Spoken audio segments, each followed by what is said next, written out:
dosen UNES Semarang yang diketuai oleh Ibu Dr. Qurratul Aini SPDMPD beserta rekan yang lain, yaitu Ibu Ika Ratnaningrum SPDMPD, kemudian Bapak Dr. Andes Sudirman MPD, kemudian Ibu Dr. Angga Nuning Andrianti MPD, dan Ibu Titi Asuti SPDMPD beserta mahasiswa yang mendampingi. Yang kami hormati Bapak Ibu Pengawas SD dan PAI, yang saya hormati Bapak Guru beserta pengabdian. Bersyukur Bapak Ibu karena KBK Bukituri menjadi sasaran pengabdian dosen UNES ya. Ini bagi kita merupakan anugerah yang luar biasa karena tidak semua KBK dijadikan sasaran tentunya. Dokter ya. Kemudian Bapak Ibu ya, kita kalau lihat materinya yang akan disampaikan juga luar biasa, itu sesuai dengan kebutuhan saat ini. Bapak Ibu kan sekarang sedang menjalani kemerdekaan, kurikulum merdeka ya. Jadi materinya diantaranya ada kurikulum merdeka ya. Tentunya sangat bermanfaat sekali nanti Bapak Ibu ya. Kemudian ada implementasi profil pelajar Pancasila, kemudian ada media pembelajaran dan modul ajar. Nah ini materi-materi ini sangat bermanfaat betul ya, karena Bapak Ibu sedang menjalani kurikulum merdeka ya. Ini adalah tahun ketiga Bapak Ibu ya. Tahun pertama kan kelas 1 dan 2, kemudian ya 1 dan 4 ya. Kemudian tahun kedua 2 dan 5, dan tahun ini terakhir 3 dan 6. Jadi kita patut bangga Bapak Ibu dapat ilmu yang bermanfaat tanpa bayar apa-apa. Luar biasa. Kita tepuk tangan untuk Ibu Dr. Qurratul Aini Bapak Ibu ya, dan teman-teman ya, karena sudah mengabdikan dirinya ke KBK Bukituri.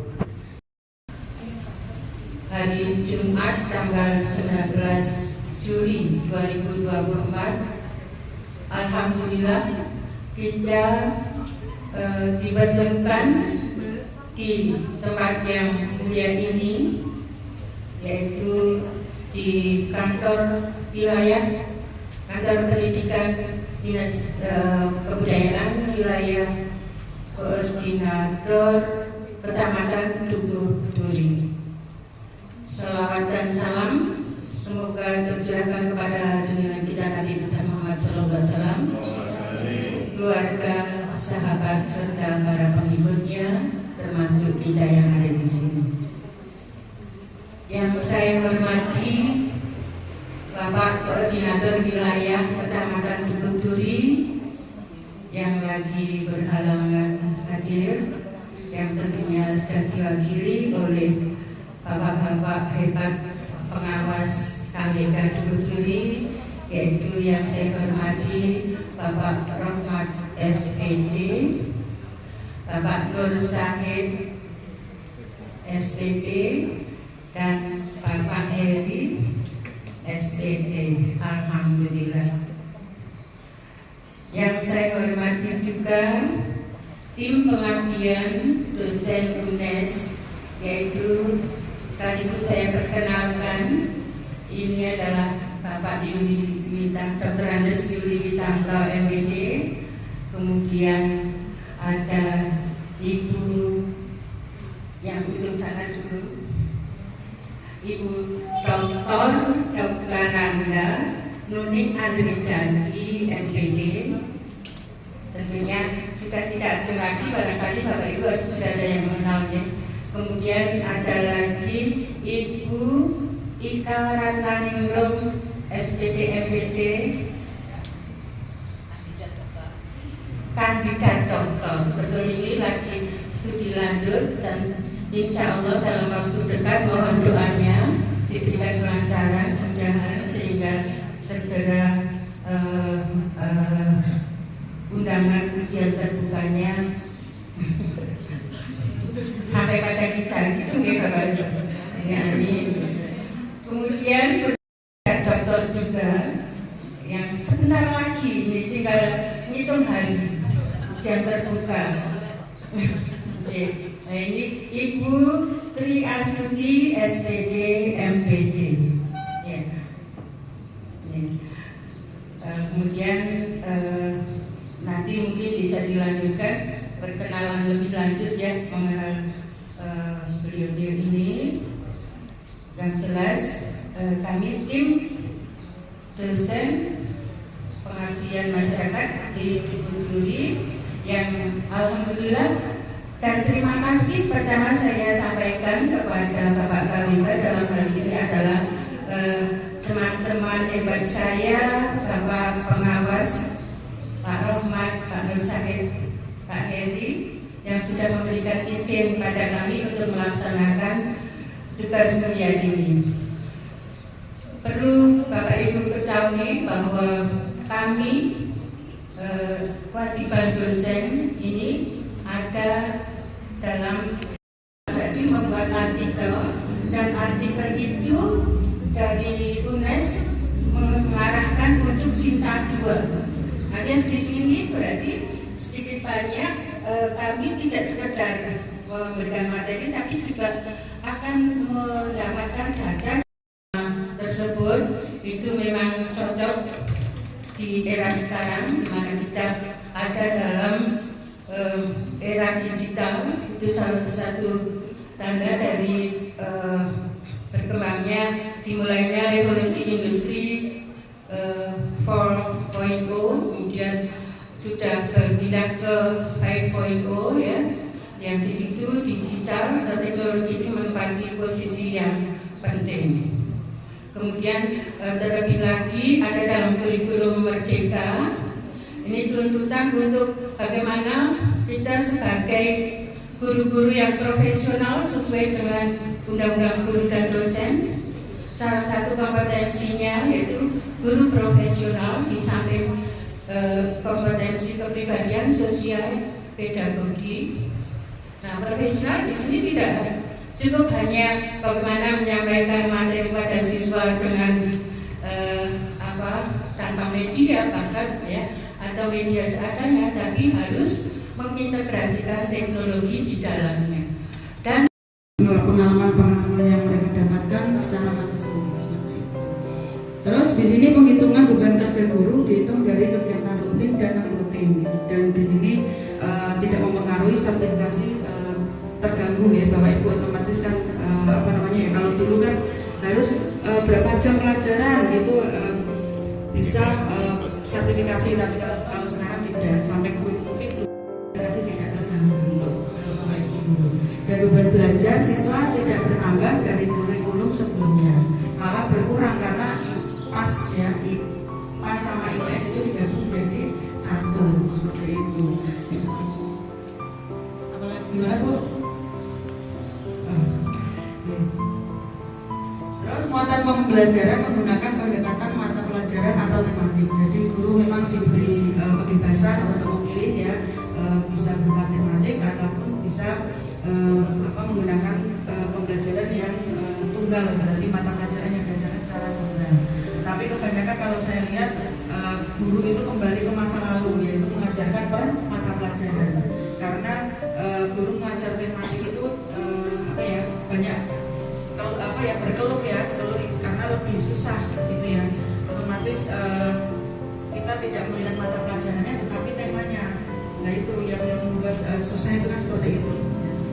Jadi akhirnya guru lebih memilih ke mengajar dengan satu mata pelajaran. Nah, karakteristik utama kurikulum Merdeka di sini yaitu penyederhanaan konten atau informasi, disuruh belajar sendiri. Nah itu mungkin kalau SMP, SMA ya, perguruan tinggi bisa. Untuk sekolah Perkenalkan dulu Pak. Iya, perkenalan dulu. nama saya Ahmad Fatah Bu, saya di SD Negeri Taranyat 01. Pertanyaannya? Itu ada nomor berapa saya lupa. Ada persepsi masalah dilarang membawa HP ya. Iya. dilarang, siswa dilarang membawa HP ke sekolah. Tidak boleh membawa HP ya, kan ada beberapa sekolah seperti Ya, itu. artinya kan aslinya ya Bu ya. Asli ini. Sebenarnya kan berarti artinya siswa boleh ya Bu ya, boleh Iya, membawa boleh. HP ke sekolah. Boleh. Itu untuk pembelajaran yang paling tepat kira-kira kelas berapa? Siswa kelas berapa yang paling tepat untuk melaksanakan pembelajaran melalui Menggunakan gadget seperti itu ya. Iya. pakai HP itu kelas berapa? Kalau untuk media, penggunaan media gadget itu kan sekarang tidak apa ya itu ya namanya ya, tidak dilihat dari usianya. Anak TK pun sekarang kan sudah menggunakan gadgetnya itu sudah pinter ya Bu ya. Apa seperti anak saya mau SD kelas 1 aja sudah pinter dolanan HP gitu ya. Kok anak kelas itu, anak yang 15 bulan aja serat itu aja pinter Pak. Nah itu jadi kalau itu tepatnya untuk anak kelas berapa itu kelas rendah maupun kelas tinggi sudah bisa digunakan untuk menggunakan media tersebut. Karena anak kelas rendah kelas 1, kelas 2, kelas 3 juga bisa, kelas tinggi juga bisa. Namun ini kalau untuk anak kelas rendah biasanya mereka memang perlu bimbingan dan pengawasan dari Bapak Ibu guru. Pertama oleh Ibu Ika ya terkait dengan apa Bu? Yaitu apa? Judul kita apa tadi? Kebudayaan literasi digital. Ya. Oke. Nah, selanjutnya bagaimana literasi digital? Kalau ujungnya pembudayaan literasi digital melalui pemanfaatan teknologi dalam pembelajaran, upaya penguatan profil pelajar Pancasila. Kemudian tadi juga sudah disinggung juga. Sementara ini bagaimana kalau anak-anak artinya literasi digital tentunya tidak lepas dari gadget ya, atau gawai. Sementara anak-anak atau beberapa sekolah justru tidak memperbolehkan anak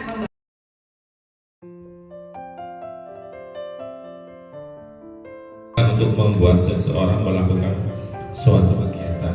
Nah, media pembelajaran adalah segala sesuatu yang dapat digunakan untuk menyalurkan pesan sebenarnya ya Bapak Ibu ya.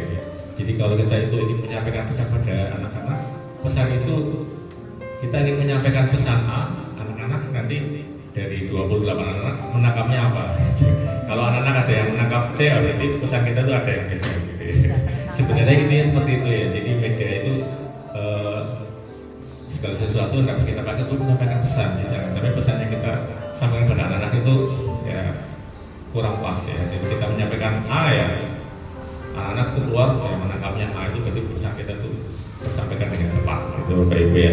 Nah, terkait dengan macam-macam media ya, ini sudah sekilas saja ya. Ada media visual, ada media audio, ada media audio visual, misalnya video ya.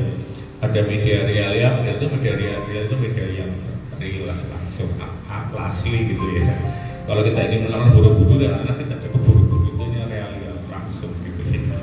Atau media-medianya tadi lingkungan alam ya. Jadi kalau kita ingin mengenalkan apa misalnya kalau dalam kota Tegal ya kita ajak ke alun-alun ya. Tapi kalau kita mau menggunakan media audiovisual mungkin kita cukup menggunakan video gitu ya.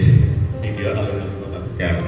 Kalau multimedia ya ini sudah terkait dengan coba ya di sini. Nah ini ya di folder ini nanti ada ini tidak perlu diinstalnya kan kalau begitu tidak jalan gitu ya. Jadi kayaknya tidak terinstall di laptop ya kita kan harus gambar ya Bapak Ibu ya. Nah kalau kita mau menggambar apa? Misalnya sinar garis ya di sini sinar garis. Nah di sini titik lagi. Nah kita pilih yang ray. Nah ini kalau sinar itu kan ada pangkal nggak punya ujung ya. Jadi kalau pangkalnya di ini saya kasih nama, klik hurufnya seperti ini, klik lagi di sini ya. Nah kita klik di toolbar sinar, klik di sini. Nah begitu kita nanti dia menujunya tak hingga Bapak Ibu. Nah itu karena dia sinar ya. Jadi titik A itu menuju ke arah tak hingga. Jadi kalau saya gerak-gerakkan ini sinar CD ini menuju melewati titik D. Nah, makanya terbentuk sinar CD gitu ya. Sinar CD. Bisa ya, jadi itu Google Assistant kita bisa menggunakan mesin pencari atau searching mesin ya. Kemudian mentor virtual itu ada di aplikasi, saya belum explore lagi ya, sarana penyebaran informasi pengetahuan dan memberikan panduan terhadap aktivitas belajar siswa ini yang di mentor virtual itu ya.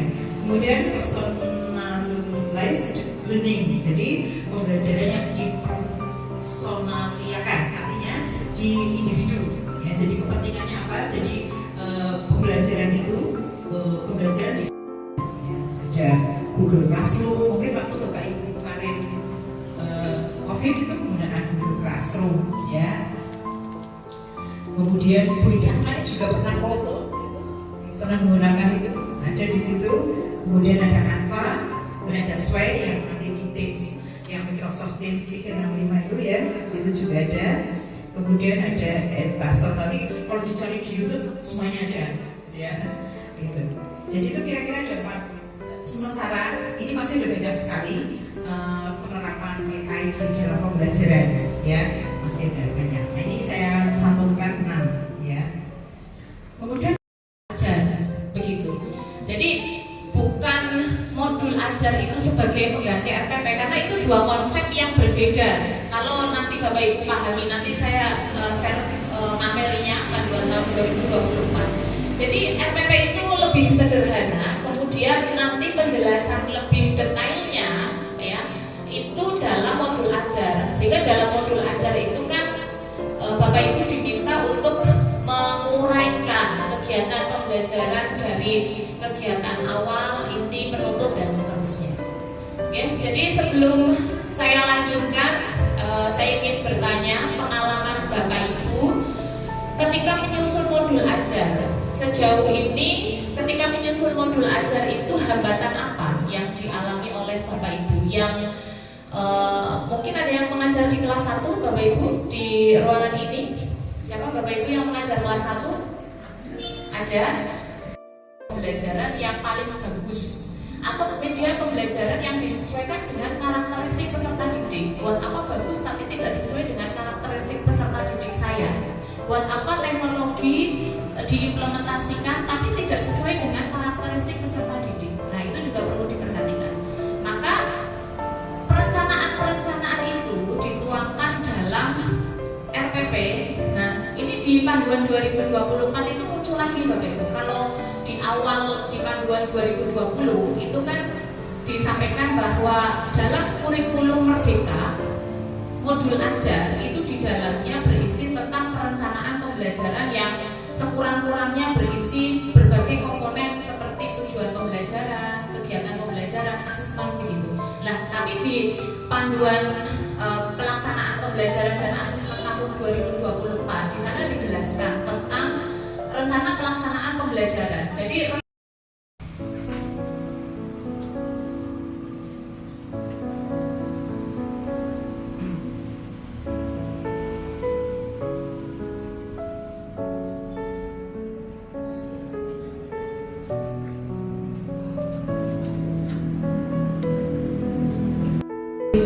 dosen pengabdian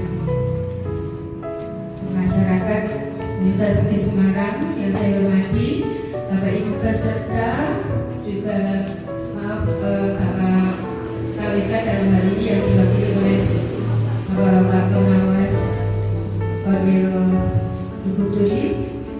Alhamdulillah kegiatan pengabdian masyarakat periode tahun 2024 di Kecamatan Dukuturi selesai dilaksanakan 2 hari dari kemarin dan hari ini, tepatnya tanggal 19 Juli 2024 sampai dengan 20 Juli 2024. Luar biasa apresiasi dari Bapak Ibu sebagai peserta yang alhamdulillah lancar dari awal sampai dengan akhir. Kemudian terima kasih juga saya sampaikan kepada Bapak Ibu pemateri yang tentunya ini harapannya bermanfaat buat kita semua, baik bagi kami juga bagi para peserta yang notabene ini adalah pengembangan kompetensi profesional. Ya. Kemudian terkait dengan kegiatan pengabdian, maka tadi sudah disampaikan oleh pemateri terakhir yaitu Ibu Triastuti MPD bahwa produk dari pengabdian ini adalah modul ajar yang tadi sudah secara rinci juga sudah dicontohkan beberapa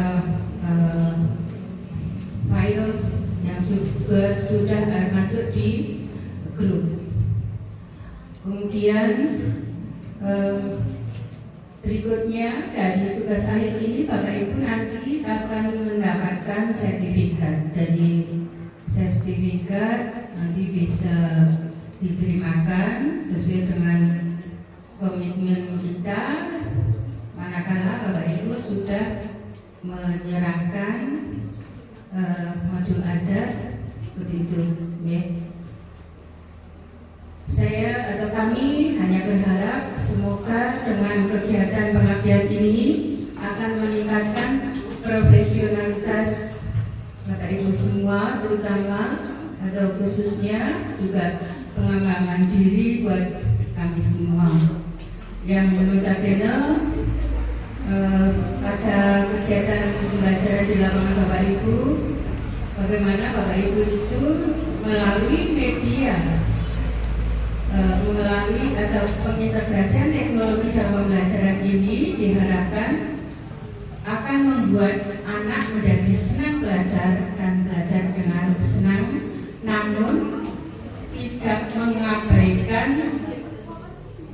nilai karakter, terutama dalam karakter Pancasila sesuai dengan dimensi-dimensi yang dikembangkan dalam profil pelajar Pancasila. Oke, seperti itu. Kemudian saya terima kasih juga pada dua alumni mahasiswa kami yang sudah membantu kelancaran daripada kegiatan pengabdian ini. Sekali lagi terima kasih saya ucapkan pada semua pihak dan kurang lebihnya kami mohon maaf. Dan sekaligus kita tutup dengan bacaan hamdalah bersama. Alhamdulillah.